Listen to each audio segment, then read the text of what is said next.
Pour une meilleure expérience, l'utilisation d'un casque audio est conseillée.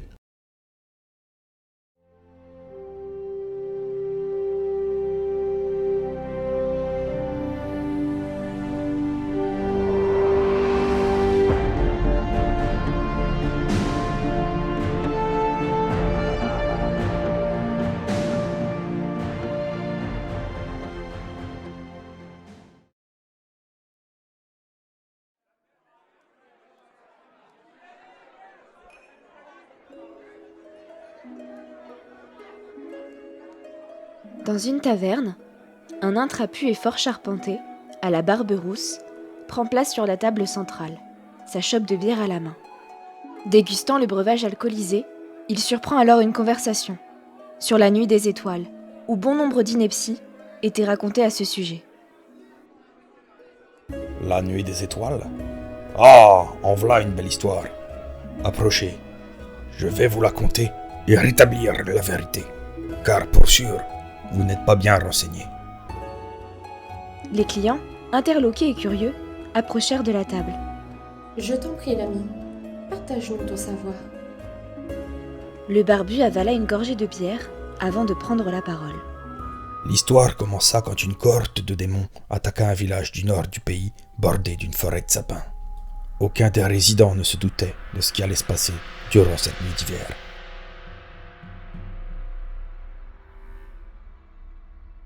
Pourquoi ils attaquèrent? Ça, je ne le sais guère, mais ils le firent. Les villageois étaient tués sans sommation et sans pitié. Les bâtisses furent enflammées et bon nombre se consumèrent lors de ce raid. Le feu se propagea à la forêt et commença à la décimer. Le nain, sur un ton de dégoût, dit « Ce qui semblait servir de chef à ces créatures des enfers se mit à rire, se délectant du chaos qu'il avait engendré.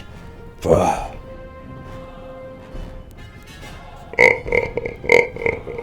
Misérable humain.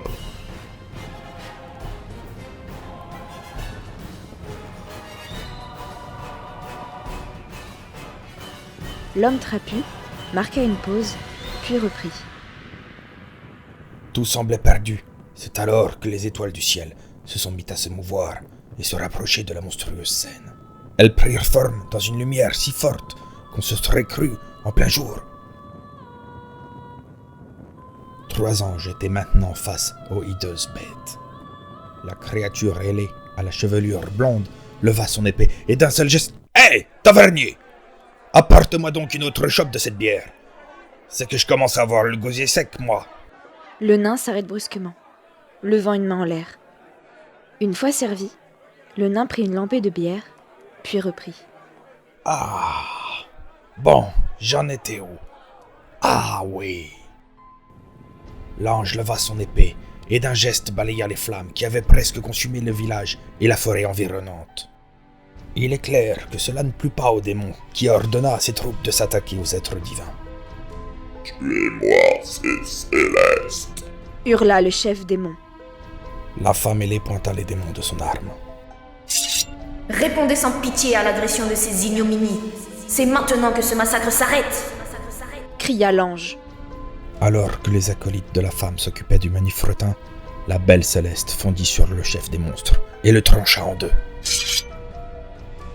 En moins de temps qu'il ne faut pour le dire, la cohorte fut vaincue.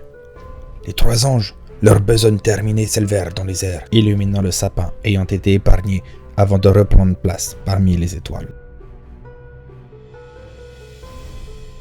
Les villageois survivants, devant cette scène digne d'une œuvre d'art, décidèrent que chaque année, un sapin surplombé d'une étoile serait alors érigé pour leur rendre hommage. Le nain regarda la foule, agglutinée autour de lui, et pendue à ses lèvres. Voilà la vraie histoire de la fête des étoiles. Bonne fête, mes amis! Et